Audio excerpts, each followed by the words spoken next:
Soul utilise avec autant de sérieux à la perfection, si vous voulez. En tout cas, Soul qui rappelle à la jeunesse de ne pas oublier ses rêves, mais toujours de se battre pour pouvoir les réaliser et surtout de s'entourer des personnes qui croient en eux. Donc, je crois qu'on va paraphraser son message ce matin en rappelant qu'il est important, chers amis, de vous entourer toujours des personnes qui croient en vous, qui croient en votre potentiel, qui pensent que vous êtes à même de faire des choses, car ces personnes seront toujours là pour vous montrer le bon chemin ou encore pour vous rappeler que vous faites mal ou que vous faites bien pour que vous deveniez la meilleure version de vous-même. Soul qui, ce week-end, du côté de Yaoundé, vendredi dernier, a offert un magnifique showcase, évidemment, dans un lounge de ce côté-là. Et lui aussi qu'on a vu sur un plateau ce week-end, toujours à l'occasion de la musique. Il n'hésite jamais à partager son art avec les autres, car c'est la chose qui semble être essentielle chez lui. Clin d'œil à Soul, forcément, qui nous regarde ce matin, au cas contraire. Clin d'œil à toutes les personnes, tous les soucis qui vont porter le message à son endroit. Clin d'œil aussi à Emmanuel Kendici, qui nous a d'ores et déjà retrouvés dans le cadre de cette production. Emmanuel Kendici, bonjour et bienvenue, j'espère que vous allez bien. Ça va bien, Emmanuel? Bonjour, I'm fine, I'm doing fine. You know, I like that song that they just played now. Ouais. You know, it comes at the time when we are equally expecting ouais. a Tanganyika. Yeah. You know, right? Ouais, le message est fort, Emmanuel Kendici. Il rappelle que il faut vivre sa vie, peu importe les circonstances. Si on croit en quelque chose, il faut s'attacher, il faut être accroché, parce que les gens vont toujours vous juger. Hein. Exactly. Peu importe ce que vous faites, les gens vont tout estimer que non, ouais, mais là, il se vante trop. Ah, but you should believe in yourself. You should hold on to your ambitions. Tout à fait. You should not listen to what people, irrespective of what people say. You should believe in yourself. People always talk down, but then you and only you know your objective, and you should hold on to your objective. Ça, c'est clair. Et disons-le à suffisance ce matin à tous les téléspectateurs, les amis, peu importe ce que vous faites, ayez d'abord confiance en vous et ne vous laissez pas distraire par ce que les autres autour de vous peuvent dire. J'aime souvent la phrase de ce grand homme, et c'est une phrase qui est gravée sur un mur. Celui qui veut diriger le monde doit tourner, en tout cas celui qui veut diriger l'orchestre doit donner le dos au public. Je crois que c'est M. Boni Dachako qui dit ça. When you want to stand out of the crowd, you must turn your back, all right? Because the future lies in your hands. D'accord. Façon de dire qu'il y aura toujours des distractions à côté, il y aura toujours des personnes qui vont essayer de vous déstabiliser, d'estimer que... Mais restez focalisé. Et quelqu'un disait aussi que si personne n'essaie de vous renverser, ça veut dire que vous n'avez pas suffisamment de valeur. Donc si vous avez des personnes qui vous jettent des pierres, estimez-vous heureux, parce qu'à ceux qu'on a donné beaucoup, on en demandera encore un peu plus. Emmanuel Kendici fait partie de ces personnes-là. Emmanuel! Yes, sir! Alors, Emmanuel, avec vous, on va parler d'un film. Yes. Un film qui est capital, surtout un film qui se situe dans le temps. Yes. En langue Igbo, je crois bien. So we are in the Federal Republic of Nigeria, Imiram Biaso, and the name of this movie you just mentioned is Living in Bondage. Federal Republic of Nigeria, it should be noted, Living in Bondage was released in the year 1992.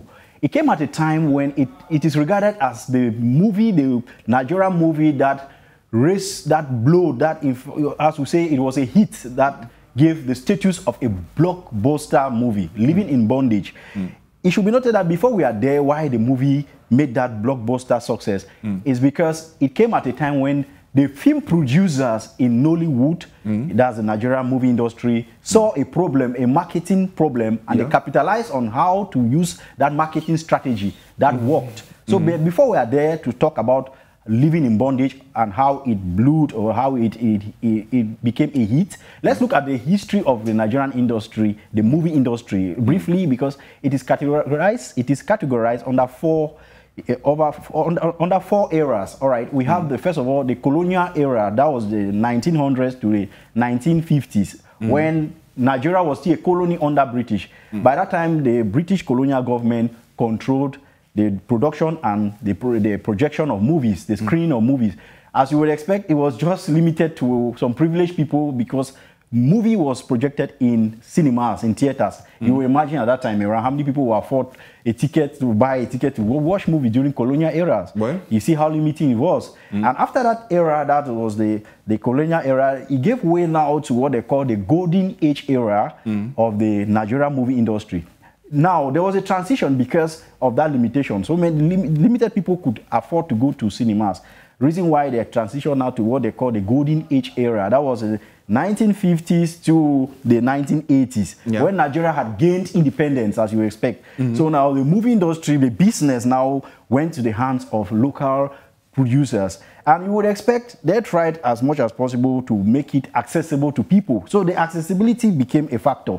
It was on cable television. At least some people could afford cable TV. Those who could not go to cinema, they could watch it on cable TV. But then it was still limited, right? Yeah. So now the transition, though in that golden age era, they had some hits, some successful movies, a blockbuster at that time called Papa Ajasco, for those who watched Papa Ajasco's in the 50s to the 60s to the 80s, Papa Ajasco was a really hit movie because movie production had gone to the hands of Nigerians. And after that now, it transitioned now to what they call the video era, video era. That is to say, the home video era, when movies, they saw the problem that people could not go to cinema, and now they had to bring a strategy now to sell movies to people. And they used a medium of selling called the VHS cassette. You know those big cassettes? Bien sûr. Yes, that they used to slot in the deck. Okay, that was the strategy that they used. So the VHS cassettes were used to distribute movies, what they call direct-to-videos, bypassing cinemas, not necessarily to cinemas, but you just sell them to the population. So we're looking at the 1990s, the late 1980s, the 1990s, and the 2000s, when the movie production blew, and Nigeria overtook Hollywood in the United States of America and became the second biggest movie producing industry in the world after Bollywood of India. You can imagine that. It is reported that in a month in Merambia, so they will produce 200 movies in the Federal Republic of Nigeria. They were not joking. So at that time, the business was, because people saw that it was lucrative, and this movie we are talking about here, Living in Bondage, was the first movie that, during that home video era, that achieved blockbuster status. The Living in Bondage, it tells the story of Nigeria, typical Nigerian problems, the issues they are going through, the storyline they could connect to. People saw that it tells their story, and that's why they bought the movies, and that's why it was a hit success, Living in Bondage. So in summary, it just told the story of the protagonist or the lead actor who was passing through financial hardship, and he had this plan to make money at all costs, that I must make it in this life. The wife was, was just trying to console him that he should take it, and the time will come, he just believe in his dream and his vision, just like what we just said in the beginning, that he should hold on to ambition. The man said, "Oh, master, leave that thing, I must hammer." So he was led to join a secret cult, and that cult now, they pledge allegiance to the devil, Lucifer, to sell their souls, and they were requested to sacrifice someone they loved, and he reluctantly sacrificed his wife. And he became rich. Now he was restless. He was frustrated because he had the money, but he could not enjoy the money. He could not work. His conscience could not let him be. The ghost of his wife would haunt him down, and at the end of it, he had to be born again. He had to, embrace Christianity. He embraced Christianity, and that's the theme that people go through in Africa on a daily basis, the quest for riches. So Living in Bondage, it was a hit, it was a success. And because of that, other producers came and they started producing movies, and it was blowing. That was in the 2000s. But you understand that there was a problem along the line, because the business was booming. Everybody wanted to do the business.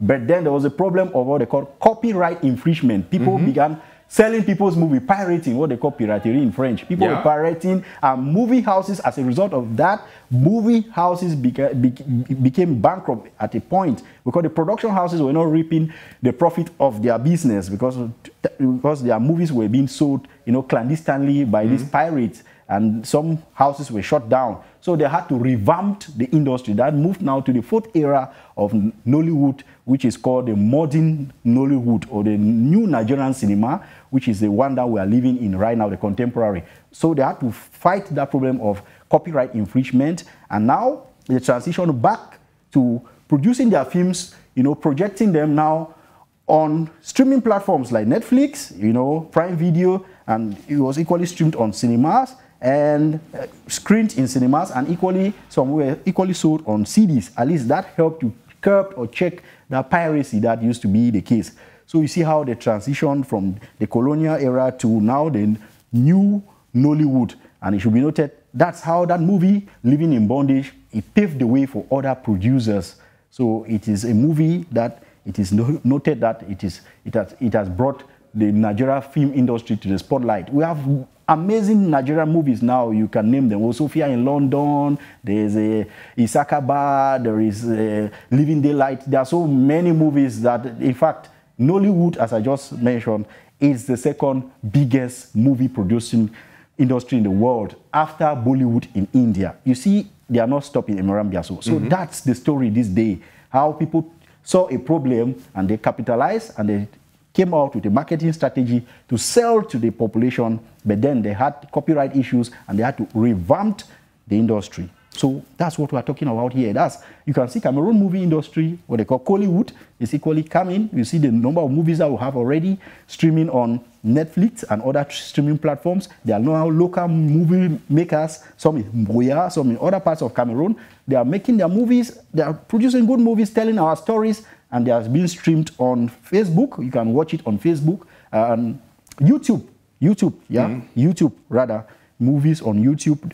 You can watch it and merci beaucoup, Emmanuel Kendi. On rappelle d'ailleurs que votre passage ce matin, on retient ceci, le 8 juillet 1992, un film en langue Igbo, Living in Bondage, réalisé par Obi Rapu, révolution de l'industrie cinématographique nigériane. En tout cas, c'est l'information à partager de fond en comble. On vous dit merci, Emmanuel, d'être venu nous révéler cela. Yeah, it's a pleasure.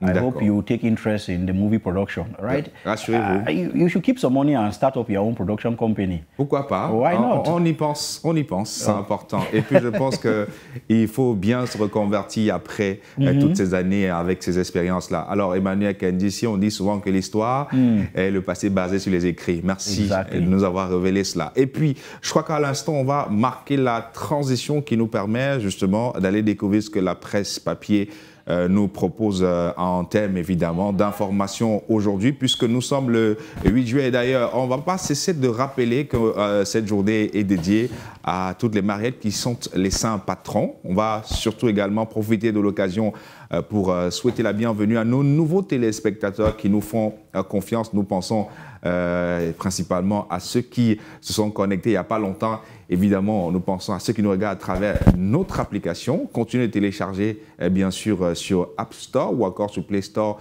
Dash Media pour vivre en live vos émissions, notamment la matinale. Puisqu'on parle de la presse papier, on va rappeler que, évidemment, celui qui a collecté les presses pour nous ce matin, c'est Jean-Marie Onambélé qui a fait le tour, évidemment, des différents organes de presse pour essayer de retenir la quintessence. Et ce matin, nous allons partager